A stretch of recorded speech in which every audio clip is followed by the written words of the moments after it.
Good morning বন্ধুরা। সকাল সকাল এমন একটা দৃশ্য দেখলাম, এরকম সবাই কেউ দেখছো নি কইতে পারলাম না। এমন এক দৃশ্য, এখন কি কইতাম, দৃশ্যটা অবশ্য সবল দেখাইল, দেখছো কইতে পারি আর না। একটা সাপে আরেকটা সাপরে খার, এই দেখো, কইতে পারে না খার জায়গাত কি কয় এই সাপরে, তবু আমাদের এখানে এটারে কয় পাটুয়া সাপ।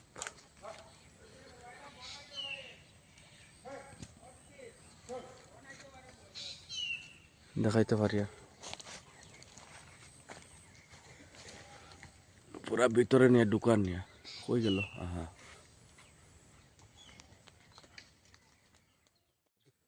এত বড় সাপটারে ধরছে।